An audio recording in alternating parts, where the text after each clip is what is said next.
Action. I'm giving you the tools, right? I'm giving you the sandbox. I'm setting the table for you, but it's up to you to decide what you want to eat. Master Chief is human. He's not a machine. He's not a set of armor with a big weapon. He's a human with resilience and courage. You know, and I was so looking forward to this moment because for Master Chief, you know, the stoic, the soldier, the man of few words, all that. But there was this progression, you know, in terms of his emotional side, even through the first 3 games. But this was going to be the great leap. What happens when that soldier starts to discover his humanity? We had to create a situation that was going to knock him out of his comfort zone.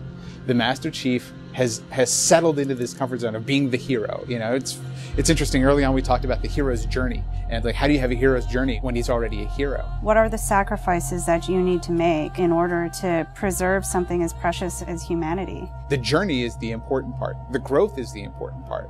And so really, where does he still need to go as a human? That became the key to not just the story of Halo 4, but the entire trilogy.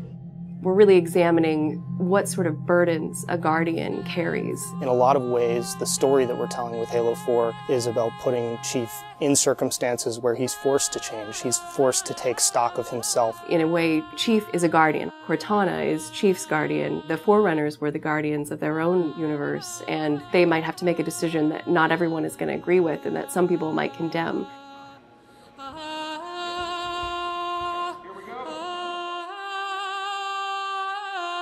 It's almost like you're a little kid and you're just playing make-believe again.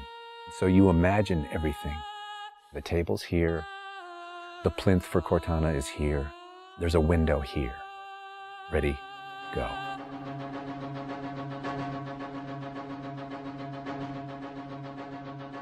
How can we immerse the player even more in this world that we've built around them? I'm not doing this for mankind. How can we have Chief have to deal with his own humanity? Everything had to be predicated by what the character needs were and what direction the characters needed to go in. The art direction specifically for Halo 4 isn't about creating an emotional tone for Halo 4, it's about creating an emotional tone for every single moment and experience that the player needs to understand.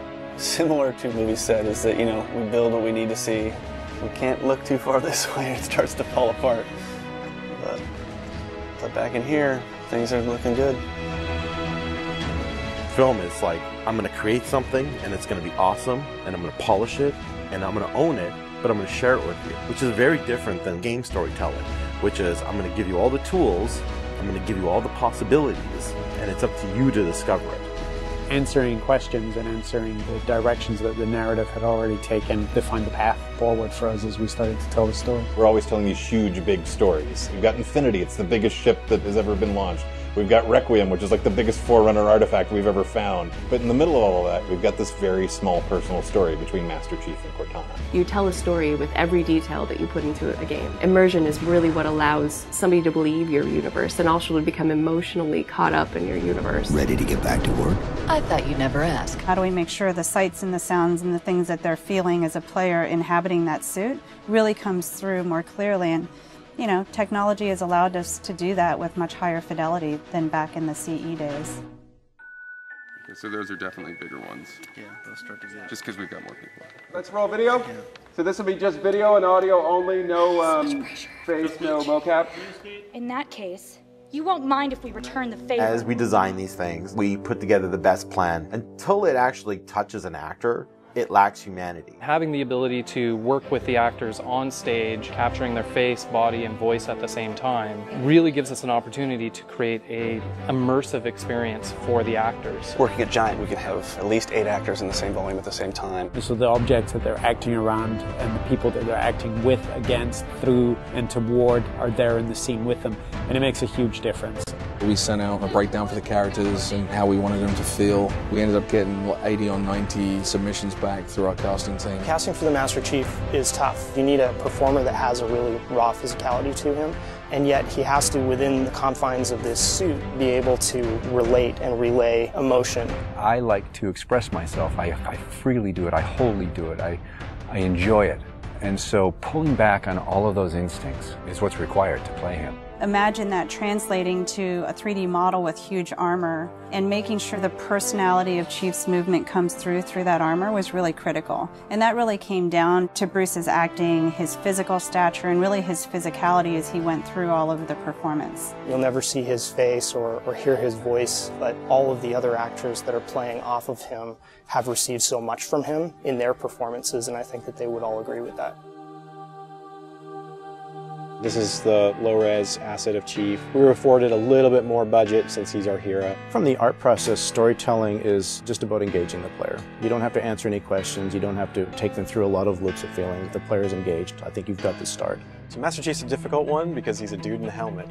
There's such a, particularly in science fiction, such a fantastic history of people being completely realized as people without having their face as a tool.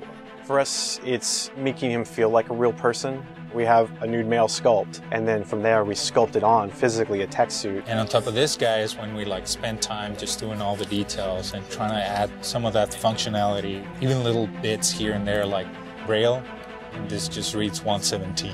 I think it's connected to having even more modern visual flow when it comes to his lines, his design, the way you follow the outline of Master Chief. Trying to put it into an area where it feels realistic, that it feels kind of tankish. What do you think of a tank? You think square, you think metal, there's some wear and tear on the edges. So those things we want to grab, put them on the Chief so it communicates that. The fingers are missing here on these. They have armor caps that come on, but he doesn't have armor caps on his trigger finger or thumb finger so that he could have more tactile sense when he's shooting and loading his weaponry. The last thing we just changed was his visor. His visor picks up the elements based on the room that he's in. We want to take every inch of the character to tell a story as much as we can. Above all, he still needs to connect to the player, and they still need to understand him as being that character. It's somebody who's been very loved over the last 10 years.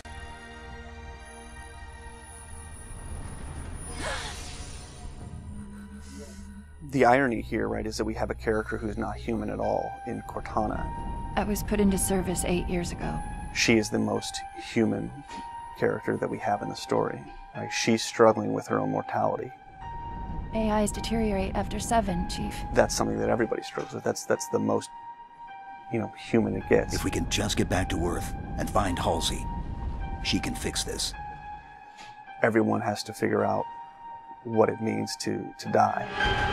She's strong, she's convicted. She herself is going through a really difficult time in understanding the things that are happening to her. We were looking for somebody who really could bring just fire and stuff that's required for some of those sequences. We needed to make sure we found someone that had some innocence to her, but also could be very strong at the same time. If you imagine that you could have 20 emotions at one time, she has that. I will not allow you to leave this planet! She's really the heart of the game and the heart of Master Chief, and explains what's going on and why it's a problem. I didn't mean to. I didn't mean to do that. Cortana is certainly our biggest human connection, I think, with the entire story. How can we see these subtle details in her facial structure? It's the Forerunner symbol for Reclaimer. So this is the baseline where we started from Cortana, and then we go through and tweak and modify, having all these different elements moving throughout her that make her feel alive constantly. We wanted to make it to where you could have code flow lines start from every digit from her toes to her hands, and then be able to flow all the way up into her head. What you experience is her taking care of you as a player from a gameplay perspective, but I think you also start to get a sense of how she takes care of the human side of Chief. Wake me when you need me. They spotted us. Bringing Jen and Steve in and having them layer their voices over the character performances in the cinematics, that just brought the whole experience together. You look at just the number of lines that the Chief has had over the course of the franchise, and it's not a lot. How much firepower would you need? And yet people will immediately call you out on the Master Chief's voice being something very distinctive and important to them. The funny thing is that they've had this off-screen chemistry because they didn't actually meet until last year. Not only is this the first time they've ever sat together on a panel, this is the first time they've ever been in the same room or even met. So seeing them meet and seeing them have that chemistry in real life and seeing how they acted together in scenes, just felt like we just missed this opportunity for all these years to actually get them together and get something even more memorable and more exciting out of them. In the beginning, they were great choices for those characters. You know, Steve has this very stoic personality that comes through in his few words. The same way Jen's voice is confident and it's strong, but it can also be playful. You do know you don't have to wait until the last minute just to impress me, right? In many ways, Halo 4 is the first act. We want a player to be able to ask themselves what it is to be a hero. Is the sacrifice worth it? I often think of him as like Atlas, you know, like he's got the weight of the world on his shoulders all the time. Chief and Cortana are the same person, but she has always been the reflection of his humanity. People don't play Halo to watch a soap opera, and yet you don't want to just be kind of pulp. To me, it's a natural progression of this story, and it takes this relationship to the place it should go to.